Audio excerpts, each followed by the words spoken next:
Shree Krishna here is talking about the true devotion where you make Shree Krishna as the enjoyer. You see yourself as the servant, and you see all you have as his, and with everything you try to serve him. Bhagavad Gita Chapter 5. Verse chanting is followed by translation and commentary by Swami Mukundananda.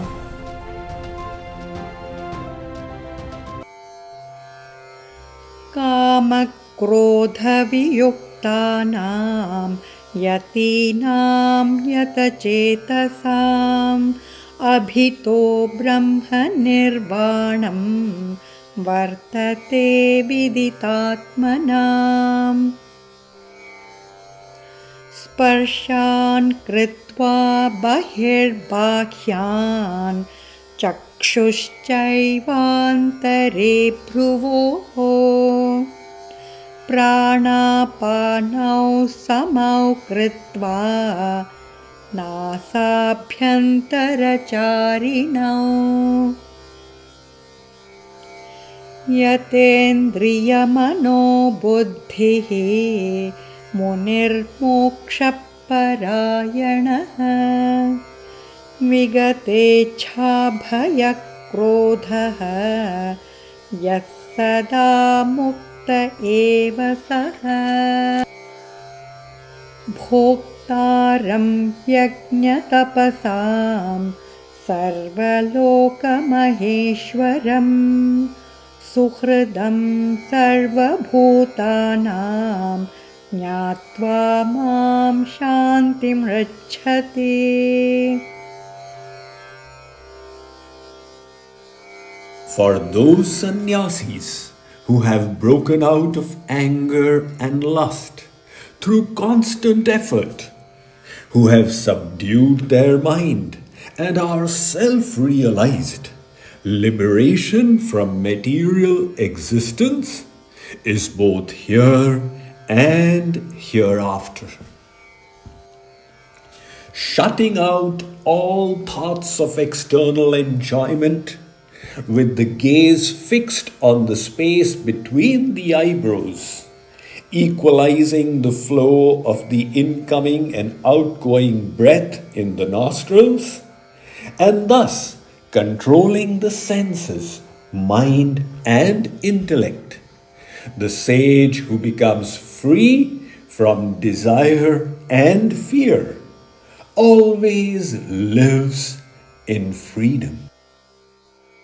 Having realized me as the enjoyer of all sacrifices and austerities, the Supreme Lord of all the worlds, and the selfless friend of all living beings, my devotee attains peace.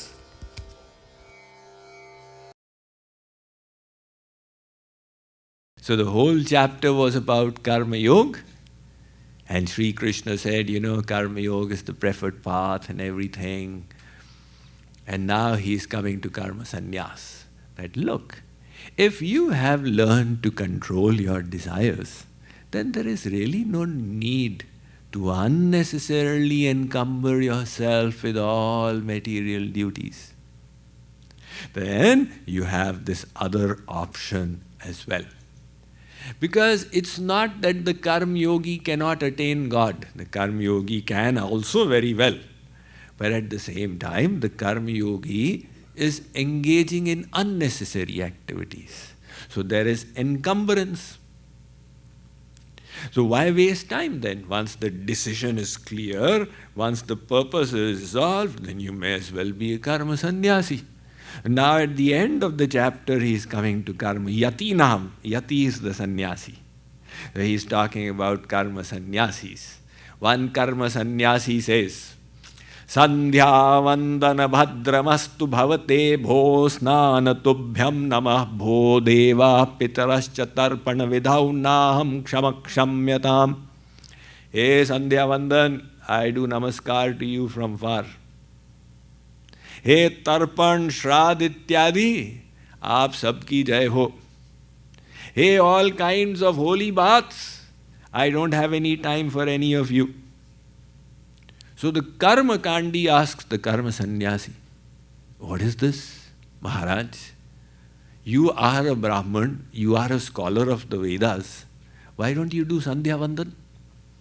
Once you get the jenu, the sacred thread, then you are supposed to do the Sandhya Vandan at 3 junctions of the day. So that is part of the Varnashram Dharma, the Karma Kand. And the sannyasi says, Aapki jai ho. Jai ho means, I am sorry, I don't have time for you. The Karma Kandi says, Maharaj, you are giving up all these rituals. Karma sannyasi says, look, when you have sutak, and that time do you do the rituals? The Karma Kandi says, no. Karma sannyasi says, I also have sutak. So sutak is applied when, let's say, a child is born at home, or somebody has died, some member of the family has died, then there's sutak period. At that time you don't do karma kand. And now the karma sannyasi says, I'm also under sutak. But Maharaj, you don't have a family. Then how can there be a child born, or how can anybody be dead? He says, he responds, Mrita mohamai mata jata premamai suta sutakadvaya sampraptau katham sandhyamupasmahe. He says, Mrita mohamai mata, that mother ignorance, which was my mother for so many lifetimes, agyan, maya, that has passed away. So if somebody passes away, there is sutak. And prem, the daughter prem, has taken birth. And there is sutak for that as well. So because of these 2 sutaks, and every day prem is coming, so I don't do any of the karma kand. Well, he's only joking, but the principle is, in karma sannyas, you have rejected even Vedic karmas. Vedanapi sanyasyati. Shree Krishna says, Traigunya Vishaya Veda Nistraigunya Bhavarjuna. Arjun, give up all these rituals and focus on surrendering to Bhagavan. So, in the path of karma sannyasana, no encumbrances. There's absolutely one clear thing. You have bhakti and devotion to Radha Krishna and their seva. This is what Shree Krishna says. The sanyāsīs too, who have broken out of anger and desire through constant effort. Very nice word he has used, through constant effort. It is not that suddenly you'll wake up one day, oh, I've got no desire. Yesterday I had desire and today it is gone. Many simple-minded people ask these questions. Swamiji, why is it that I experience desire? So what do you expect? You just started doing Radhe Radhe and you should become God realized. This God realization is not a unit step function. You know, the unit step function in mathematics from 0 to 1. It's a gradual climb, the law of incremental growth. So constant practice. And that is what leads to that mastery. So now he's talking about the sadhana. He says that such yogis, they shut out the external world by keeping their eyes little closed, not totally closed, because if they close it totally, they may fall asleep. And if they open it too much, then the world may come in. So they control their eyes, that they control the external environment. They focus the eyes on the center of the eyebrows, and they control their breath. Now these are the external things.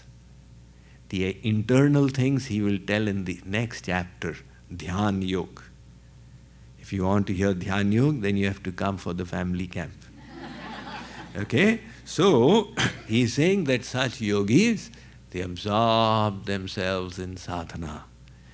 But the important thing is, they are free from desire and fear. Ultimately, he concludes the chapter by bringing us to the point of bhakti, by bringing us to the point of devotion and faith in God. So we all want true love.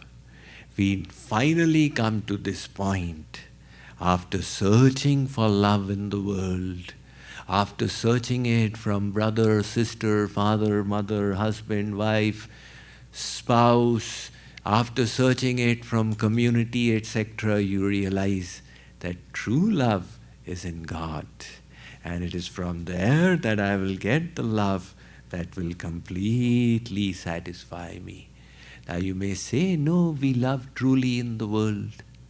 One man, he went to Indonesia. You know that eat, love and pray? It ends in Bali. Eat, pray and love. So, he went to Bali and there he found this beautiful woman and he just got after her. So wherever she was walking, he was walking behind. And ultimately, she just got so harassed. She said, why are you following me? He said, you know, you are the most beautiful thing on this planet. And after seeing you, I've had love at first sight. And I've fallen head over heels for you. And I want you to be mine. The girl said, how did you jump to such a conclusion?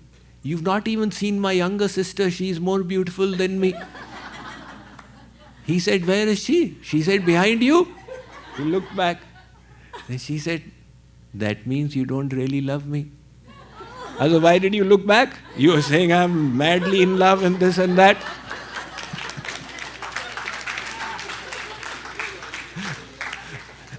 So that is not love. That is the problem. It is all self-love. So that self-love, we have to move ahead from that into true love. And true love is about realizing that God is the bhokta. That means He is the enjoyer and we are His servants. So Jivadas Swarupohoy Krishner Nityadas, when you understand that, then the endeavor comes to serve Him with everything. Otherwise, then the bhakti remains external. One man, he was running in the forest and a lion started chasing him. So he said, oh God, save me, save me. God said, you are an atheist. You have never prayed to me. Now why are you praying? So how can I save you? He said, oh God, that is all right, never mind, but at least do one thing. Have mercy on the lion and make him your devotee. God said, done deal. So the lion caught up, it didn't stop running after this guy and pushed him on the ground. And then the lion got on his chest and folded its hands. This man said, what do you do? The lion said that I am a devotee of God. I am saying grace, brahma-arpanam, brahma-ver, brahma-agnau, brahmana-hutam. Before I eat you, I am saying the grace.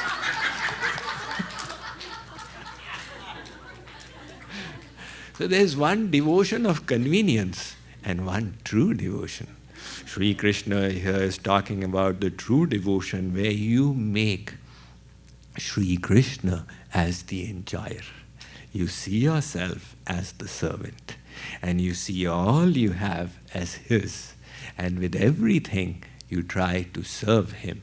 Yat karoshi yadashnasi yat juhosi dadasi yat tapasyasi kaunteya tat kurushva madarpanam. So bhoktaram yagya-tapasam. At this the chapter concludes. Boliye Shree Krishna Chandra Bhagwan ki. Jagat Guru Shree Kripaluji Maharaj ki.